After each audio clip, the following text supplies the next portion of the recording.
రక్షక భటులకు రక్షణ ఏది? అలవెన్సులు అందట్లే. ఆ టీఏ డిఏ తర్వాత పిఆర్సి ఏరియాస్ అంతా పెండింగే. హెల్త్ సెక్యూరిటీ కార్డు చెల్లట్లే. ఒక్కో కాకికి 3 లక్షల బకాయి. అప్పుల పాలవుతున్న పోలీసులు ఈఎంఐలు కట్టక ఇజ్జత్ పోతుంది. బయటకు చెప్తే శాఖాపరమైన చర్యలు. పాపం వాళ్ళు నోరు లేని ఉద్యోగస్తులు.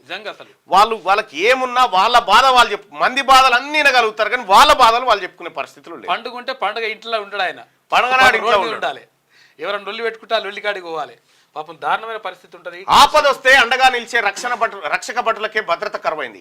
పోలీసులకు ఇచ్చిన ఆరోగ్య భద్రతా కార్డులు ఆసుపత్రుల్లో చెల్లక ప్రభుత్వం నుంచి అలవెన్సులు రాక అప్పుల పాలవుతున్నారు. నిత్యం స్టేషన్కు వచ్చే ప్రజల సమస్యల పరిష్కారానికి చొరవ చూపే పోలీసులకు సమస్య వస్తే పరిష్కారం దొరకడమే గగనమైంది. నోరు తెరిచి మా బాధలివి అని ఎవరికైనా చెప్పుకుందామంటే ఎక్కడ శాఖాపరమైన చర్యలు తీసుకుంటారోనని వెనకంజ వేయాల్సిన పరిస్థితి. పాలకులు మారినా వారికి మాత్రం న్యాయబద్ధంగా రావాల్సిన అలవెన్సులకు మోక్షం కలగడం లేదు. 15 నెలల టీఏ, 5 డిఏలు, పిఆర్సి, 24 నెలల ఏరియర్స్ అంతా పెండింగ్ లో ఉంది. జీపీఎస్ జనరల్ ప్రావిడెంట్ ఫండ్ సైతం అందడం లేదు. దీనికి తోడు భద్రతా ఫండ్ కింద ప్రతి పోలీసు ఉద్యోగి నుంచి నెల జీతం మాత్రం కట్ అవుతుంది. కట్ అవుతుందట కానీ వైద్యం బీజం ఏం చేస్తలేరట. తర్వాత ఇంకోటి అంటే వీళ్ళకి సిలిండర్స్ ఉన్నాయి, ఆ సిలిండర్స్ ఇస్తలేరు, అవి ఇస్తలేరు, ఇవి ఇస్తలేరు. పోలీసులకు వాళ్ళు నోరు లేనోళ్ళు. పాపం అసలు ముఖ్యమంత్రి గారు హోంశాఖ మీ దగ్గరనే ఉంది కొద్దిగా, మరి బట్టి విక్రమార్క గారు మీరు ఆర్థిక శాఖ మంత్రి.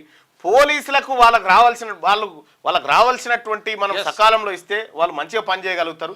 ఇటీవల కాలంలో ఎంతమంది కానిస్టేబుల్, ఇక్కడ రంగారెడ్డి కలెక్టరేట్ లో కానిస్టేబుల్ సూసైడ్ చేసుకొని చచ్చిపోయాడు, ఇంకో చోట ఇంకో కానిస్టేబుల్ సూసైడ్ చేసుకొని చచ్చిపోయాడు. మనం ఏక్ పోలీస్ విధానం తీసుకొస్తామని చెప్పి మనం కూడా అనుకున్నాం.